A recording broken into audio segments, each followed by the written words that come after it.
Hello guys, mambo vipi? Hii ni Official Rich TV na mimi ni Rich Pro. Karibu katika Official Rich TV, karibu katika maarifa na ujuzi. Leo nimekuja na namna ya kuconnect Bible Show iweze kuapia kwenye OBS program. So tuende pamoja ili tuweze kujifunza vizuri. Hatua ya kwanza tutakachokifanya, tutafungua OBS program kama hii hapa. Ninatumia OBS kufanya live streaming na mambo kama hayo. Kwa wewe ambaye unatumia Vmix, another time takuja na darasa la Vmix pia. So leo tunakwenda kuangalia how to connect Bible Show kwenye OBS na jinsi inavyoweza kufanya kazi. So kitu cha kwanza kabisa tunafungua OBS program. Baada ya kufungua OBS program kama hivi, tutakuja sehemu ya source hapa ambapo tunaona upande huu kuna scene, lakini hapa tuko kwenye profile, alafu kuna audio mixer, scene transition na controls. Lakini leo tutadili na upande mmoja tu wa source. Tutakuja hapa kwenye alama ya kujumlisha, tutaklik hapa, alafu tutakwenda kuchukua window capture. Tutaklik window capture, tutafungua capture yetu. Baada ya kufanya hivyo, tutakuja upande wa desktop yetu hapa, tutakwenda kuangalia program nyingine inaitwa Bible Show. Mimi nimeichukua hii Bible Show 5. Nitaklik Bible Show hapa, itafungua kama hivyo.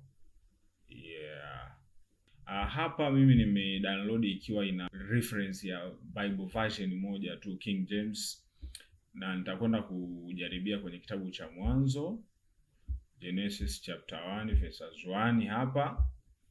Nitaklik hapo kwenye huo mshale, then Bible yetu itaapia hapa. Zipo theme nyingi hapa, unaweza ukachoose. Mfano ukachoose theme labda hii hapo, ikakuonyesha vizuri.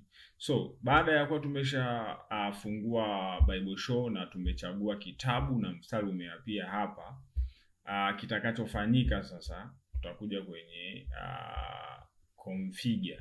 Tutabonyeza configure. Hakikisha hapa sisi tumekumbuka tumetumia window capture. So tumetumia window capture. So utakapokuwa kwenye Bible Show, hakikisha kwenye destination unaweka option zote tatu. Hizi box zote zitakuwa zina tiki. Baadaye utashuka mpaka chini kabisa, utasema preview. Unaona hapa Genesis imeonekana. So baada ya hapo sasa tutarudi kwenye OBS. Tutakuja kwenye window capture hapa. Tutafungua ile jicho la window capture na tayari tunaona Biblia yetu imekwisha kuonekana kama hivi. Bana, nashukuru sana kwa kufuatana na mimi. Hii ni Official Rich TV na mimi ni Rich Pro. Ninakushukuru sana. Usiache kusubscribe, kushare na kucomment. Tuko pamoja kwa mafundisho mazuri yatakayokuwa inaendelea.